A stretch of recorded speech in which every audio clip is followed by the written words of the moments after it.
Okay, so today we're going to talk about the Bohr model and atomic spectra. So let's write down definition for the Bohr model. I know we touched on this before, but the Bohr model shows that we have a small positive nucleus surrounded by electrons located in specific energy levels.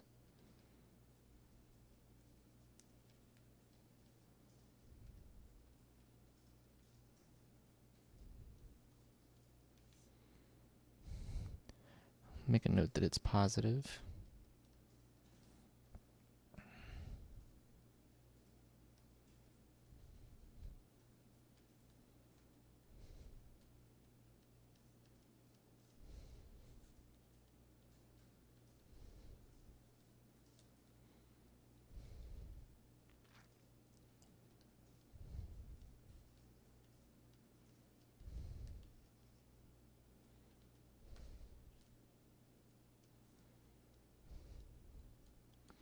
Okay, so I'm going to draw something out, and I would like you to just kind of, copy it as best you can. It's not going to be the easiest thing because this thing corrects all the circles for me, but I think I need one more. Okay, let me move this down. Probably going to move some of the letters too, so yeah.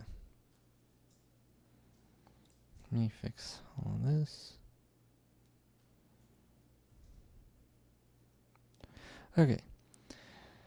Let's make this as neat as possible. Well, it's actually not too terrible. And let me make this so we can see it all on one page.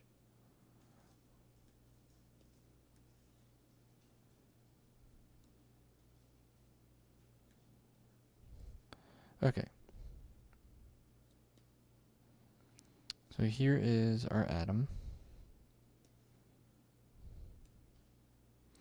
And in the middle, we have our small positive nucleus. So we're going to label this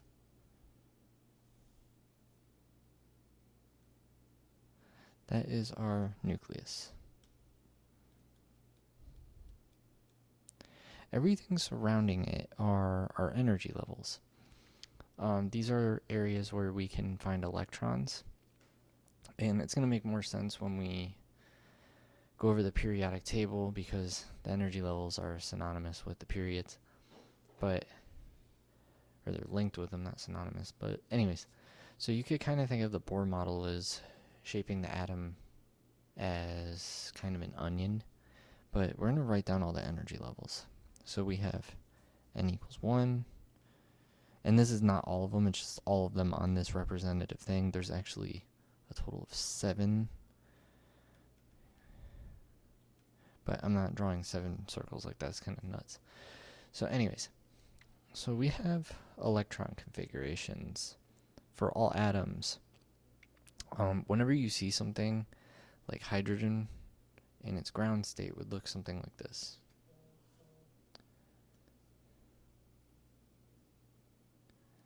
So once again, we have our nucleus, and like say that we found our electron there, and then like whatever. Anyways,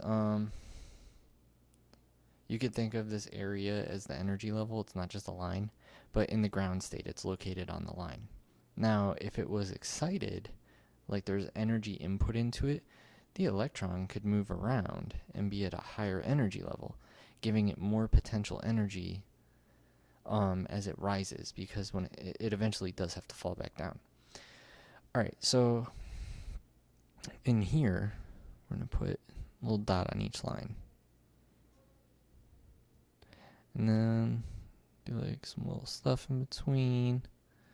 Alright, so usually when we show things, it's in their ground state. So electron configurations are shown in their ground state.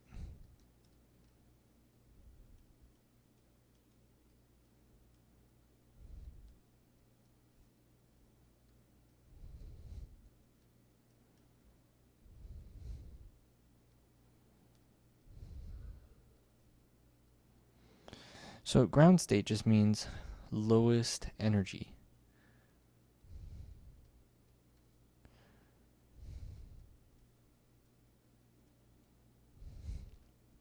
When it's excited, it gains energy. So what happens is electrons can rise and fall as they orbit around the nucleus. So when they rise, you have more potential energy between them and the energy level they're going to fall to. When they fall back down, they have to release that energy because they're going back to a ground state. So I'm going to draw over here an example. So like this, we'll say over here it's like low energy, so it's like this color blue. And then this is all representative of the same thing. So as it gains energy, it's going to eventually fall back down from its excited state to here. And when it does that, it releases a particle called a photon. And a photon could be visible light,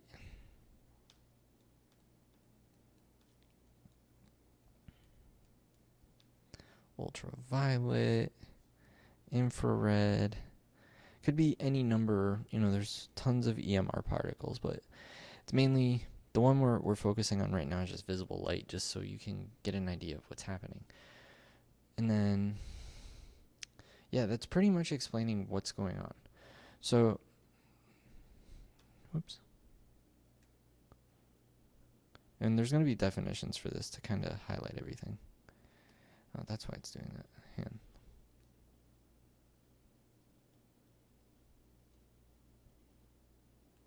Wow, I cannot write today. This is fantastic. So anyways, adding energy to an electron will cause it to get excited and move to a higher energy level.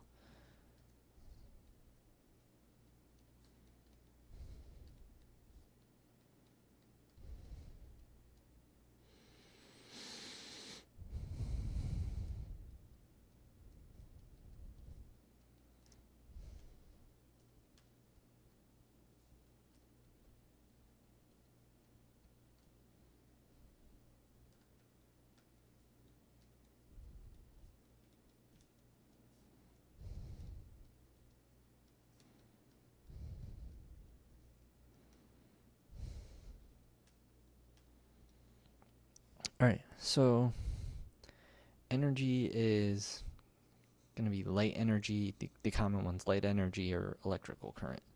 So we'll write that down too. This is the energy being added to the electron. It can be light energy,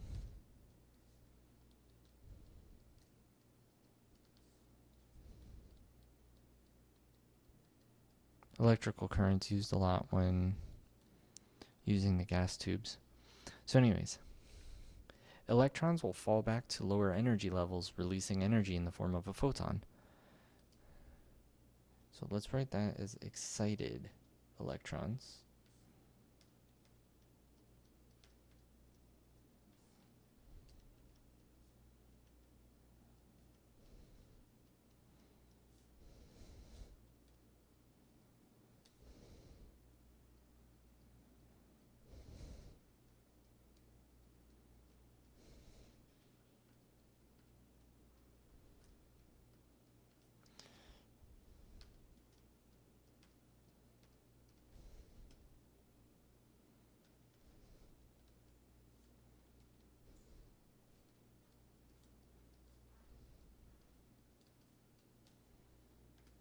Let me change that color.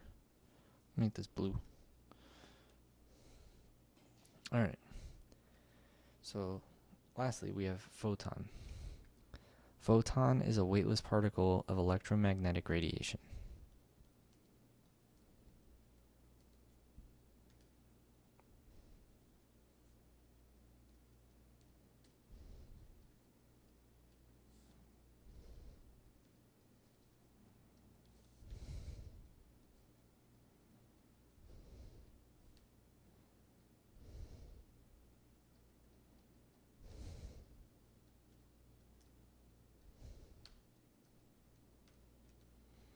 And just so you know also, the larger transition an electron makes to produce, the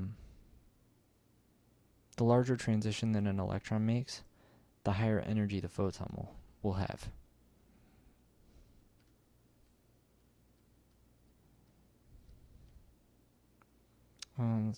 Let's write that different. The larger transition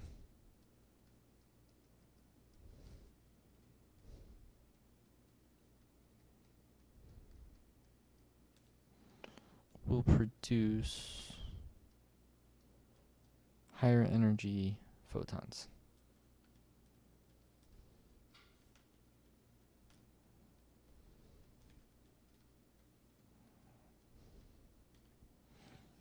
Okay, so if you need to copy any of that stuff, just kind of pause the video as I'm writing. I know I write fast, but anyways, we're gonna move on. So, higher energy photons, you'll notice, have specific colors.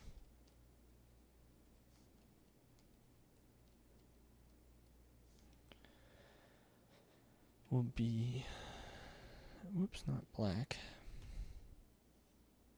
So I'll have blue. Let me see if I can find some. I'm gonna have to make purple because my thing's weird.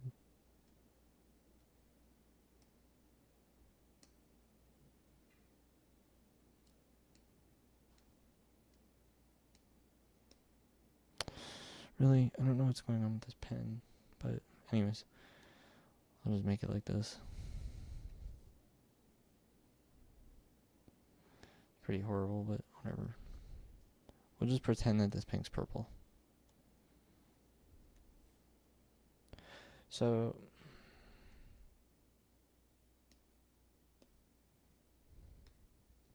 anyways, and then we'll have green. Your lower energy photons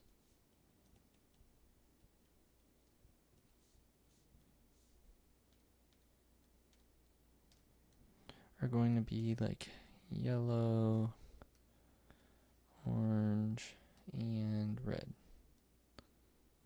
Okay, so that's pretty much all I wanted you to know about atomic spectra. Like when we get to the periodic table version of it, I'll explain how you can determine the ionization energy and calculate like where the biggest difference in ionization energy occurs. But right now we're just going to focus on like the basic concept. Alright, so for electron shells,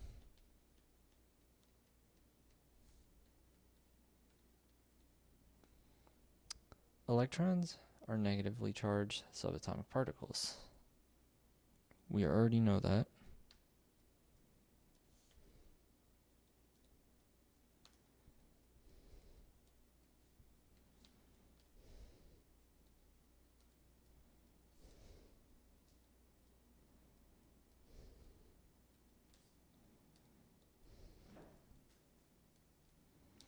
Okay, so electron shells represent specific energy levels. So it's like a space around the nucleus where electrons are most likely to be found. You can kind of think of it as like a cloud.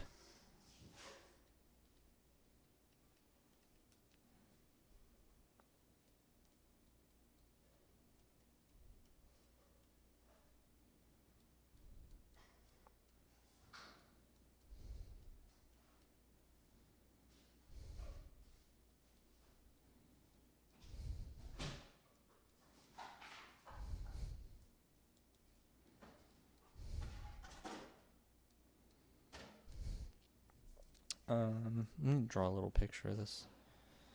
It's not gonna correct it because it doesn't matter. Okay, so you can just put the electron here, here. It's just where it's most likely to be found.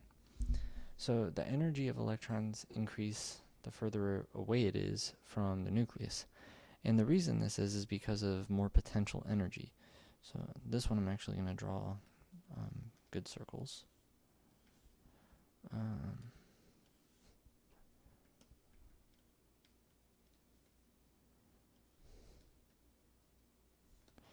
Okay, so let's say we had an electron here, and this is not to scale, but whatever. Say you had one here, and you have another one over here. So this one can only fall here, whereas this one can fall to here. So as you can see, that has more potential energy because it's further away. It's the same thing as if you had, say you had like a skyscraper or something.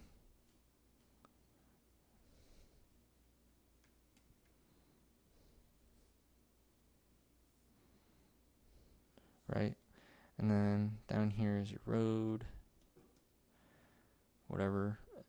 If somebody in the 30th floor balcony drops an apple, it's going to have a lot of potential energy. But if somebody from the roof of said skyscraper throws an apple, it's going to have a lot more potential energy because of where it's falling from.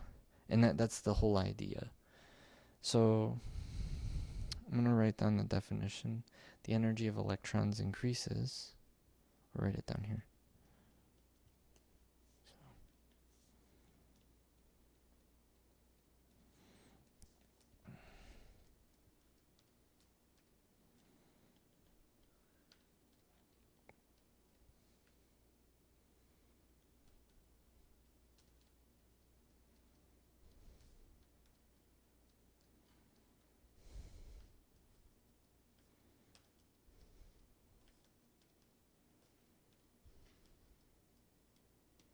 So the further away from the nucleus it is, the energy of the electrons increases.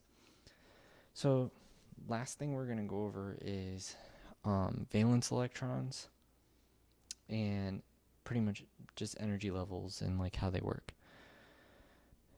Like a little cheat sheet.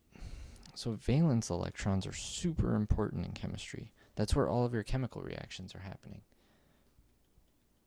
Think of it as pre-coronavirus, you would go and shake people's hands when you meet them.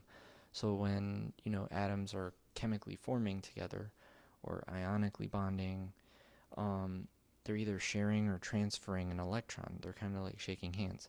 That's like an easy way to think about how the valence electrons react with, and compared to the rest of the atom. So they're in the outermost shell.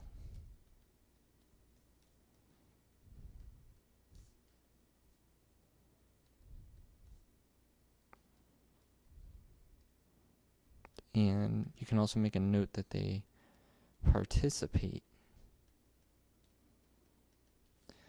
in chemical reactions.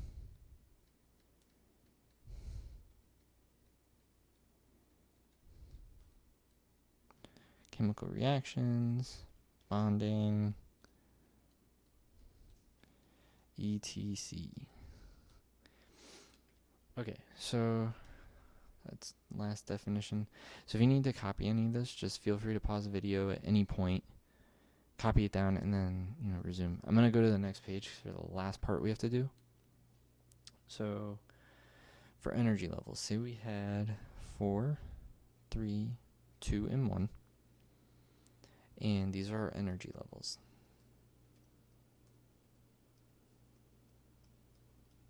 Right. So I'm going to use the ruler.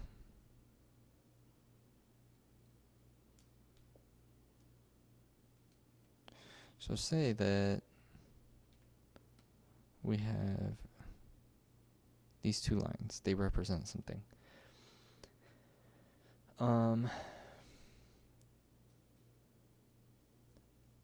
So on the red side, we have an absorption of energy.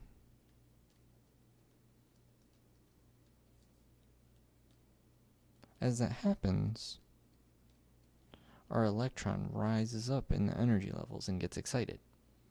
So as it falls back down, this is called, and let me color code the words so they make more sense. Absorption is the key word here. And then on this side, we have emission.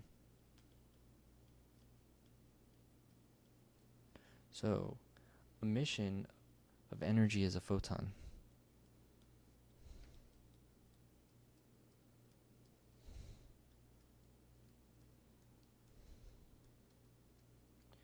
Okay, so as this rises, you have increasing potential energy.